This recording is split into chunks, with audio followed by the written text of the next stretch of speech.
여러분 평안하시죠? 오늘도 말씀과 함께 주님의 은혜 가운데 거하시기 바랍니다. 오늘 말씀은 예레미야 31장 23절부터 40절입니다.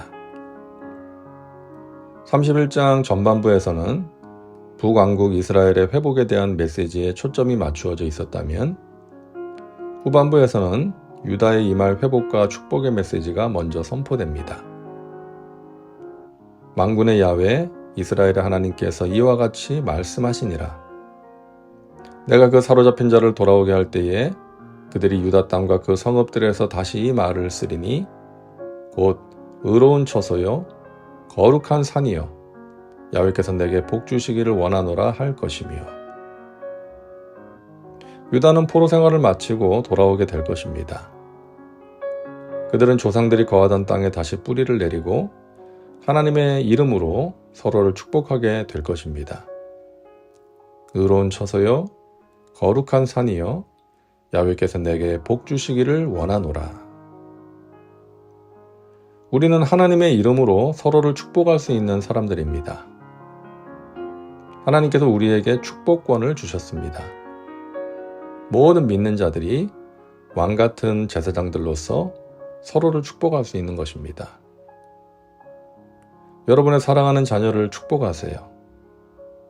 야곱이 자녀들의 이름을 하나하나 불러가면서 축복했던 것처럼 여러분의 자녀를 축복하시기 바랍니다. 남편과 아내를 축복하세요. 교우들을 축복하세요. 우리의 말에 권세가 있다는 것 아시죠? 창조력과 파괴력이 있습니다. 그러므로 파괴하는 말이 아닌 창조의 말, 사람을 세워주는 말을 하면서 살아가야 합니다. 유다와 그 모든 성읍의 농부와 양떼를 인도하는 자가 거기에 함께 살리니 이는 내가 그 피곤한 심령을 상쾌하게 하며 모든 연약한 심령을 만족하게 하였음이라. 유다의 성읍들은 이제 다시 농사짓는 농부와 양떼를 인도하는 자들로 북적거리게 될 것입니다. 그들은 피곤함을 잊고 일을 하며 평안과 풍요를 누리게 될 것입니다. 이런 나라가 복된 나라죠. 자신들이 하는 일을 기쁜 마음으로 할 수 있고 피곤하지만 일에 보람을 느끼고 마음의 평안과 만족이 있는 것입니다. 자신이 하는 일을 이렇게 할 수 있다면 그것이 행복이겠죠. 저와 여러분에게 이러한 은혜가 있기를 간절히 바랍니다. 야훼의 말씀이니라. 보라, 내가 사람의 씨와 짐승의 씨를 이스라엘 집과 유다 집에 뿌릴 날이 이르리니. 사람의 씨와 짐승의 씨를 뿌린다는 표현은 흔치 않은 표현인데요. 마치 씨를 뿌리면 수십 배의 수확을 거두는 것처럼 주의 백성들과 짐승들이 번성하게 될 것을 예언하는 말씀입니다. 깨어서 그들을 뿌리 뽑으며 무너뜨리며 전복하며 멸망시키며 괴롭게 하던 것과 같이 내가 깨어서 그들을 세우며 심으리라. 야훼의 말씀이니라.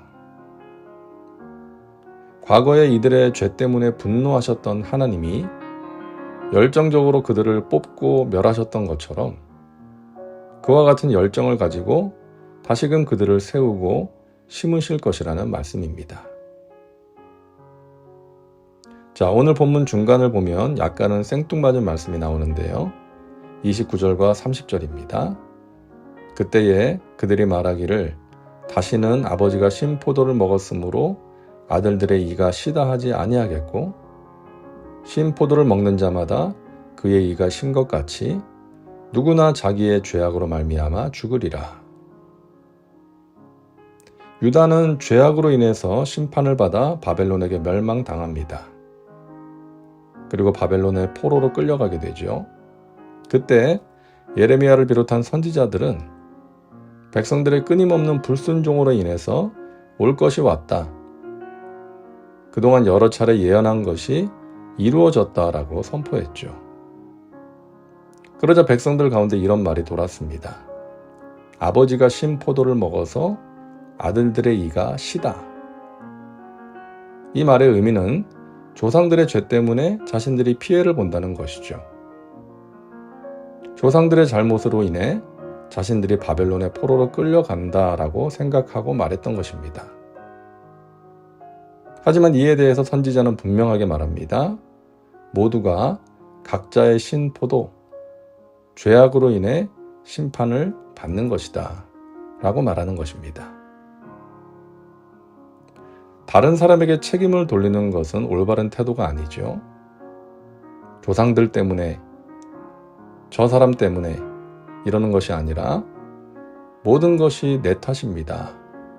내 잘못 때문입니다. 이런 자세가 필요한 것이죠.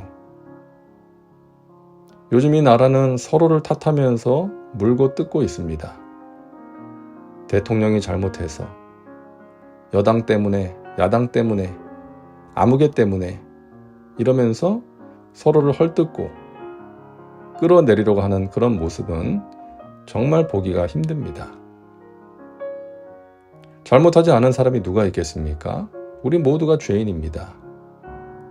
나의 모습을 돌아보고 나부터 하나님 앞에 올바로 서고자 하는 자세가 필요한 것입니다. 자, 31절부터는 새 언약에 대한 말씀입니다. 야훼의 말씀이니라 보라 날이 이르리니 내가 이스라엘 집과 유다 집에 새 언약을 맺으리라. 구약에서 새 언약이라는 표현을 사용하는 것은 본문이 유일합니다. 하나님께서는 이스라엘과 유다 집에 새 언약을 맺겠다고 말씀하십니다. 내가 이스라엘 집과 맺을 언약은 이러하니 곧 내가 나의 법을 그들의 속에 두며 그들의 마음에 기록하여 나는 그들의 하나님이 되고 그들은 내 백성이 될 것이라. 야훼의 말씀이니라. 새 언약의 내용은 앞에서 언급한 것과 동일합니다. 나는 그들의 하나님이 되고 그들은 내 백성이 될 것이라. 자, 예레미야가 선포하는 이 새 언약과 동일한 의미로 에스겔은 새 마음과 새 영을 말하고요. 이사야는 새 일에 대해서 선포합니다. 하나님께서는 하나님의 법을 그들의 마음 속에 두고 그들의 마음에 기록할 것이라고 말씀하십니다. 새 언약은 돌이 아니라 마음에 새겨질 것이라는 말씀이죠. 그들이 다시는 각기 이웃과 형제를 가리켜 이르기를 너는 야훼를 알라 하지 아니하리니 이는 작은 자로부터 큰 자까지 다 나를 알기 때문이라. 내가 그들의 악행을 사하고 다시는 그 죄를 기억하지 아니하리라. 야훼의 말씀이니라.